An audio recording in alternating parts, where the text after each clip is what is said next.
Chase Sapphire Reserve card just lost the one thing that made it special, and that's going to be the Priority Pass Select membership that gave you around $60 in free food every time you went to the airport for you and your partner. The way this works is that select restaurants at the airports would give you around $28 per person up to 2 people in free food. This totals anywhere from $56 all the way up to $60 per visit to the airport. As of July 1st, 2024, Chase is officially getting rid of this perk, and I believe it's because of all the investing and all the money they're spending on all the new lounges all around the US. Despite losing that one thing that made this card special, let's see if this card is still worth that whopping $550 annual fee. Round 1 is going to be the main benefits this card has to offer. For a $550 annual fee, the main benefit you get is a $300 annual travel credit. Now, the perk to this travel credit is that it's really flexible, unlike other credit card companies. For example, if you use this on like a train or like a taxi or like a hotel or Airbnb or anything, the travel credit is going to activate. Then you get a Lyft Pink membership that's going to be valued up to $199 per year. Lyft Pink gets you 10% off of Lux rides, free priority pickup, and certain upgrades and discounts. Unless you're always using Lyft, which I feel like most people don't do unless they're traveling, or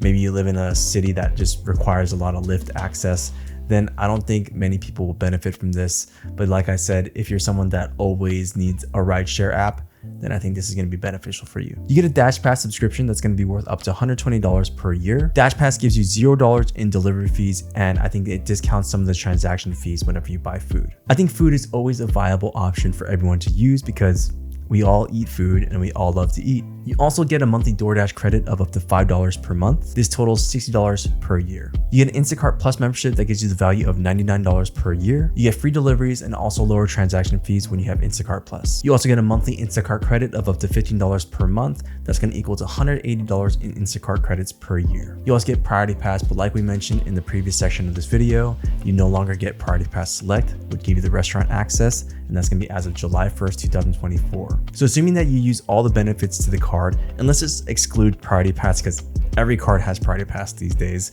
Let's just take that out of the equation. This card gives you $859 in value. Now, since the card costs you $550 a year, that gives you a net total of $309 in credits. This is, however, assuming that you use all the credits, you use Lyft Pink, you use Instacart Plus, you use DoorDash, which I think isn't for most people in my opinion. Especially when you compare the Chase Sapphire Reserve to the AMEX Platinum card, I think the benefits are just kind of lacking in my opinion. For example, the Chase Sapphire Reserve has Instacart Plus, but the AMEX Platinum card has Walmart Plus, which also comes with Paramount Plus, which is an extra streaming service just for having the card. So if you can see yourself really using to the max potential Instacart, Lyft, and DoorDash, then this card is kind of viable for you. Now, the one thing that's lacking from the main benefits for the Chase Sapphire Reserve compared to the AMEX Platinum is going to be lounge access. For AMEX, basically every major city in the US has a Centurion lounge, and these lounges are beautiful, filled with good food, great drinks, sometimes massage chairs. But for Chase, we only have 3 lounges in the US, 2 in New York and 1 in Boston as of right now. So if you're someone that likes to travel a lot and you live in Boston and New York, I think this card is definitely worth it for you because you get some beautiful lounges. Even though there's only 3, those 3 are really, really great lounges. So yes, I think the Chase Sapphire Reserve, even without the Priority Pass Select membership, is still a viable card, especially if you live in New York, Boston, and you use Lyft, you use Instacart and DoorDash exclusively. For anyone else, I totally recommend just downgrading the card to Chase Sapphire Preferred, or just getting the Chase Sapphire Preferred because the Chase Sapphire Preferred is $95 and it's just as good, if not better, than the Chase Sapphire Reserve as of right now. Round 2 is going to be the sign-up bonus and what value you can get from the sign-up bonus. The current welcome offer for this card is going to give you 60,000 ultimate rewards points after spending $4,000 in your first 3 months of having the card. Now, Chase likes to market this by saying that 60,000 ultimate rewards points equals $900 in travel, which equals to a 1.5 cent per point multiplier. But if you follow along the channel and you know about transfer partners, you actually know that 1.5 times points is actually kind of a low redemption, especially when you transfer it out to partners like Air France or British Airways or Singapore Airlines, where you can get 4 times, 6 times, 8 times, 10 times, or even 15 times your points rather than just a measly 1.5 cents per point. So ignoring the 1.5 times multiplier, I would say you just get a 60,000 ultimate reward point bonus, which is just decent in my opinion. especially since once again, the AMEX Platinum card is giving anywhere from 150,000 to 175,000 membership rewards points for signing up for the Platinum card, whereas the Chase Sapphire Reserve only gives you 60,000. That's literally 3 times more than the Chase Sapphire Reserve right now. Now, I will say that the one thing that AMEX cards don't have is a good hotel transfer partner. Chase allows you to transfer your points to World of Hyatt, which is the best hotel program out there. You get so much bang for your buck whenever you send your points to World of Hyatt. For example, if you sent 40,000 Ultimate Rewards points to your World of Hyatt account, you could book this room in Paris that would cost you $1,200 a night. So that's a 3 times points multiplier just for sending over your points to Hyatt. Way better than that 1.5 times multiplier that Chase is offering through their travel portal. So if you're looking to get a really good hotel card, that is where Chase shines. I like to use my points for Chase exclusively for Hyatt. Now, this transfer is available for both the preferred and the reserve.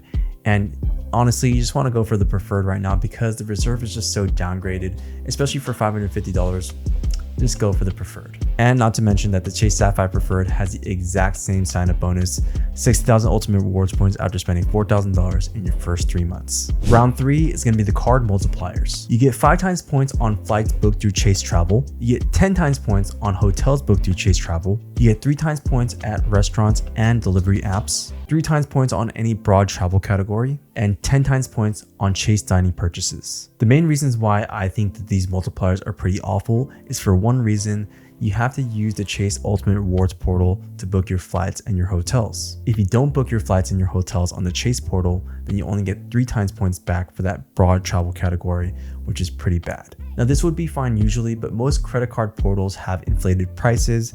For example, if you wanted to go from LAX to New York one-way economy, it would cost you $128 on the Chase portal, but if you look at Google Flights, it's only going to cost you $112. Now, yes, there is only a $16 difference between these two flights, but you can see that the Chase portal is more, and I don't want to have to pay $16 more for my flight. Now, this isn't always the case. Sometimes you can find a direct match, 128 to 128, for example, but most of the time I use the Chase portal, I do see an inflated number. 3 times points on dining is fine, but the AMEX Gold card gives you 4 times points on dining, plus it gives you 4 times points on grocery. The Chase Sapphire Reserve card has 0 points for grocery, and that is a huge miss for the card. Overall, the multipliers on this card is pretty bad, so it wouldn't be really a card that you use to swipe, just for its main benefits and lounge access. Like I said in the intro, the one thing that was keeping this card alive was really its Priority Pass Select membership, and now that it's gone, this card is really just kind of mid-tier to bad in my opinion. Now, a card that I do think is really worth it is going to be the Chase Sapphire Preferred. Like I mentioned before,